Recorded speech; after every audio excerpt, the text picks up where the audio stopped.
दोस्तों, छत्तीसगढ़ के माननीय, सम्माननीय और आदरणीय विधायक और मंत्री महोदय ने फिर से मेज थपथपा कर अपना अपना वेतन भत्तों में ताबड़तोड़ वृद्धि कर लिया है। इसके बारे में हम इस वीडियो के अंदर बात करेंगे और साथ ही साथ उधर मध्य प्रदेश की मोहन सरकार ने किस प्रकार अपने विधायक मंत्रियों की सुख सुविधा में कटौती करके पूरे देश भर में एक मिसाल कायम करने का काम किया है।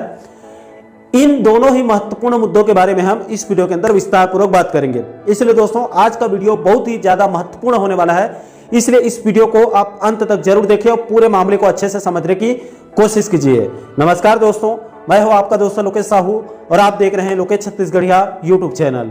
आप सभी साथियों का हमारे इस चैनल पर बहुत बहुत स्वागत है।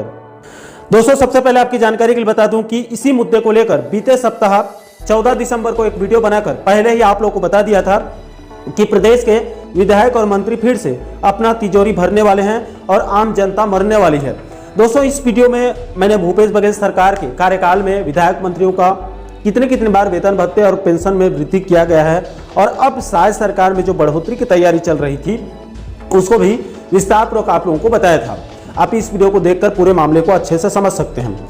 आप चैनल के वीडियो सेक्शन में जाकर भी इस वीडियो को देख सकते हैं या फिर मैं खुद इस वीडियो को, अभी जो वीडियो चल रहा है उसके एंड स्क्रीन में भी लगा दूंगा। आप वीडियो समाप्त होने से पहले भी क्लिक करके उस वीडियो को देख सकते हैं।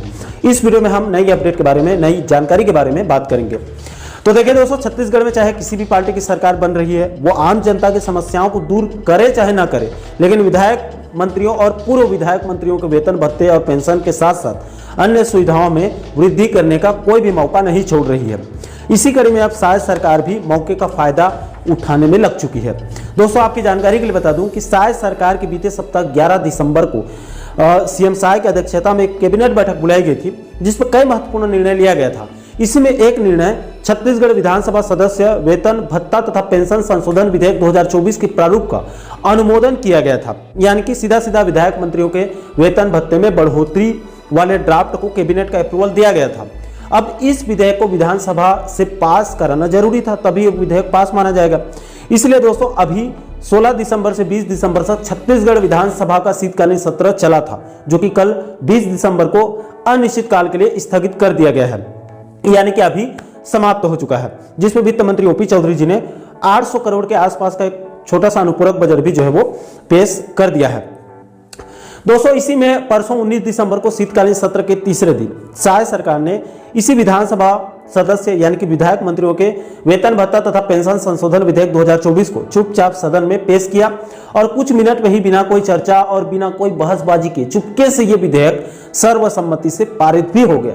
और दुर्भाग्य की बात तो यह है कि इतनी बड़ी खबर प्रदेश के मीडिया में इसकी न तो सही तरीके से खबर चली, न तो डिबेट हुई। इसको खबर चलाया भी गया तो 2 मिनट के लिए सरसरी तरीके से बता दिया गया और विधायक मंत्रियों के वेतन भत्ता फिर से बढ़ गया है।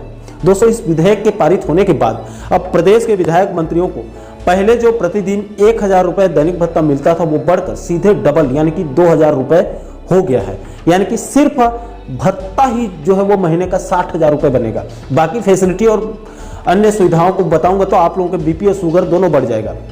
दोस्तों, कितनी हैरानी की बात है कि छत्तीसगढ़ के विधायक मंत्री आम जनता के खून पसीने की कमाई से जिस प्रकार से हर 2 साल 2.5 साल के अंदर अंदर वेतन भत्ते और पेंशन के साथ साथ बाकी के अन्य सुविधाओं में ताबड़तोड़ वृद्धि कर रहे हैं, उससे आने वाले दिनों में कहीं ऐसा ना हो जाए कि छत्तीसगढ़ सरकार को विधायक मंत्रियों की सुख सुविधाओं के लिए अलग से बजट पेश करना पड़ जाए, ये नौबत भी आ सकती है। दोस्तों, इससे भी बड़ा दुर्भाग्य की बात यह है कि जब आम जनता को उसी के टैक्स के पैसे से जब केंद्र या फिर राज्य सरकार की तरफ से कुछ राशि दिया जाता है तो उसके मार्केटिंग करने में ही करोड़ों रुपए फूंक दिया जाता है। जैसे उदाहरण के लिए आप देश भर के किसानों को मिलने वाले प्रधानमंत्री किसान सम्मान निधि को देख लीजिए। इसके तहत देश के पात्र किसानों को सालाना 6000 रुपए दिया जाता है, उसको भी 3 अलग अलग किस्तों में 2-2 हजार रुपए करके दिया जाता है। जब आप इसको गुणा भाग करेंगे तो आपको पता चलेगा कि इस 6000 रुपए को आप 1 वर्ष यानी कि 365 दिन से भाग करेंगे तो आपके होश उड़ जाएंगे। इसमें एक किसान को प्रतिदिन मात्र 16 रुपए 83 पैसे यानी कि राउंड फिगर में लगभग प्रतिदिन 17 रुपए ही दिया जा रहा है और इसकी मार्केटिंग में जो है वो कई हजारों करोड़ों रुपए फूंक कर दिखाने की कोशिश किया जा रहा है कि हम लोग जो है वो किसानों को इतना हजार जो है वो दे रहे हैं। इसको बढ़ चढ़कर जो है वो बताया जा रहा है और इसके मार्केटिंग में करोड़ों रुपए फूंक दिया जा रहा है। दोस्तों छत्तीसगढ़ के अंदर जिस हिसाब से विधायक और मंत्री मनमाने तरीके से अपने अपने वेतन भत्ते में ताबड़तोड़ वृद्धि कर रहे हैं, उससे आप ये बिल्कुल भी मत सोचिएगा कि छत्तीसगढ़ की जनता मालामाल है, यहाँ पर कोई समस्या नहीं है, यहाँ की जनता बहुत खुश है। दोस्तों ऐसा बिल्कुल भी नहीं है। साथियों आपको संक्षिप्त में बताऊं तो इस समय छत्तीसगढ़ में समस्या की कोई कमी नहीं है, हर वर्ग की अपनी अपनी प्रॉब्लम है। दोस्तों इस समय छत्तीसगढ़ का सबसे बड़ा वर्ग किसान का है। उनके तरफ से 3217 रुपये में धान खरीदी का भुगतान करने की मांग किया जा रहा है, लेकिन शायद सरकार अपने वादे के तहत 3100 रुपये का भुगतान करेगी या फिर नहीं, यह भी अभी संशय बना हुआ है। इसके अलावा प्रदेश के भूमिहीन मजदूरों की तरफ से पूर्व के तर्ज पर भूमिहीन मजदूरी योजना की मांग किया जा रहा है, जिससे उनके हाथ में भी कुछ राशि आए। इसके अलावा प्रदेश के कर्मचारी वर्ग की बात करें तो ऐसे तो प्रदेश के कर्मचारियों पेंशनर्स बंधुओं की भी अपनी अपनी कई मुद्दे हैं, उनकी कई समस्याएं लंबित है। लेकिन दोस्तों अभी सबसे बड़ा मुद्दा उनको केंद्र के समान एरिया सहित DAR का समय पर भुगतान किया जाए, ये उनकी तरफ से लगातार मांग किया जा रहा है। लेकिन शायद सरकार भी मोदी की गारंटी में वादा करके दिन दहाड़े एरिया राशि को डकार दे रही है, यह भी अपने आप में दुर्भाग्यजनक स्थिति है। इसके अलावा प्रदेश के जो आर्थिक रूप से कमजोर कर्मचारी हैं, जिनकी सैलरी बहुत कम है, जैसे कि स्कूल सफाई कर्मचारी, रसोईया कर्मचारी, मितानिन, सहायिका जैसे कई वर्ग के छोटे छोटे कर्मचारी हैं, जिनके वेतन में भी कुछ % वृद्धि करना बहुत जरूरी है, क्योंकि कम वेतन में घर चला पाना बहुत मुश्किल है और चुनौती भरा काम है।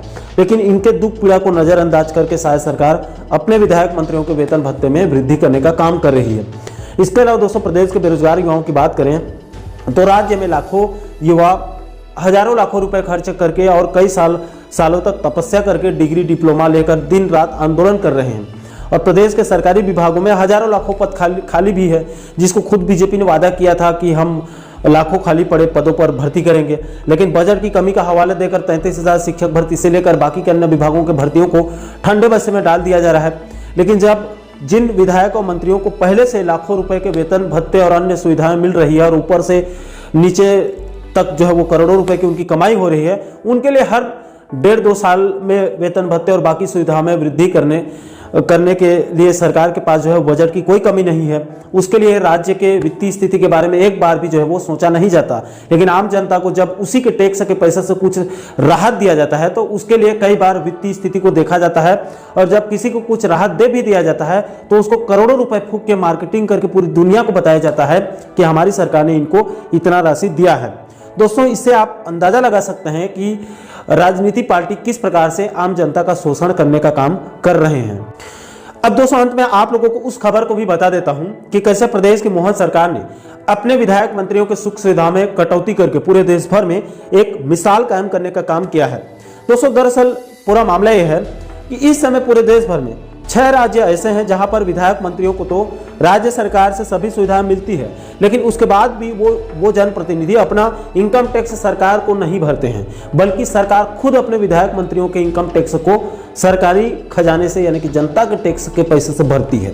इसमें मध्य प्रदेश, छत्तीसगढ़, हरियाणा, झारखंड, आंध्र प्रदेश और तेलंगाना, पूरे देश भर में ये 6 पूर्ण राज्य हैं जहाँ की सरकार अपने विधायक मंत्रियों के इनकम टैक्स को भी जनता के पैसे से भर रही है। इसी इनकम टैक्स वाली सुविधा को मध्य प्रदेश की मोहन सरकार ने समाप्त करने का बड़ा निर्णय लिया है। अब मध्य प्रदेश के विधायक मंत्री भी खुद अपना अपना इनकम टैक्स सरकार को देंगे। दोस्तों इसके संबंध में मध्य प्रदेश की मोहन सरकार ने सबसे पहले 25 जून 2024 को एक कैबिनेट बैठक में मध्य प्रदेश मंत्री वेतन तथा भत्ता अधिनियम 1972 की धारा 9 क नियम में बदलाव करने का बड़ा निर्णय लिया था, जिसके बाद अब मध्य प्रदेश के विधायक मंत्रियों के साथ साथ मुख्यमंत्री और उप मुख्यमंत्री तक को अपना अपना इनकम टैक्स खुद भरना होगा। अब दोस्तों इसके दायरे में मध्य प्रदेश के विधायक और मंत्री तो आ रहे थे, लेकिन इसके दायरे में विधानसभा अध्यक्ष, उपाध्यक्ष और नेता प्रतिपक्ष नहीं आ रहे थे।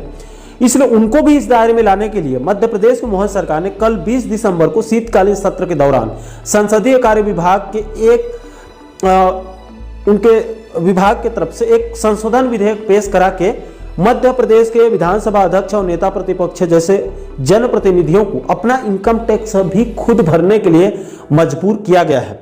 दोस्तों मध्य प्रदेश में भी बीजेपी की सरकार चल रही है और छत्तीसगढ़ में भी बीजेपी की सरकार चल रही है, लेकिन दोनों सरकार की कार्यशैली में बहुत बड़ा अंतर देखने को मिल रहा है। एक तरफ मध्य प्रदेश की मोहन सरकार अपने कर्मचारियों को एरियस सहित डीए दे रही है और अपने विधायक मंत्रियों के सुख सुविधा में कटौती करने का काम कर रही है, लेकिन छत्तीसगढ़ की शायद सरकार अपने कर्मचारियों के डीए एरियस को डकार के अपने विधायक मंत्रियों की सुख सुविधा में वृद्धि करने का काम कर रही है, जो कि अपने आप में दुर्भाग्यजनक स्थिति है।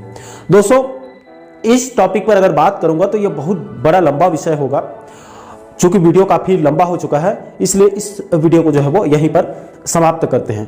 बाकी दोस्तों, इस गंभीर विषय को लेकर आप क्या सोच रहे हैं, आप लोगों की क्या राय है, नीचे आप लोग कमेंट बॉक्स में अपनी अपनी प्रतिक्रिया आप लोग जरूर साझा कीजिएगा। और साथियों, आप आगे भी प्रदेश के इसी प्रकार के अन्य महत्वपूर्ण मुद्दों पर, महत्वपूर्ण टॉपिक पर आप आगे भी वीडियो देखना चाहते हैं तो आप हमारे चैनल को जरूर सब्सक्राइब कर लीजिएगा, ताकि आने वाले सभी नए वीडियो के नोटिफिकेशन जो है वो आप लोगों तक तुरंत पहुंच सके। दोस्तों, अभी के लिए फिलहाल इस वीडियो में इतना ही। मुझे दीजिए इजाजत, मैं मिलता हूं आपसे एक और महत्वपूर्ण मुद्दे के साथ, महत्वपूर्ण टॉपिक के साथ। तब तक के लिए जय हिंद, जय छत्तीसगढ़।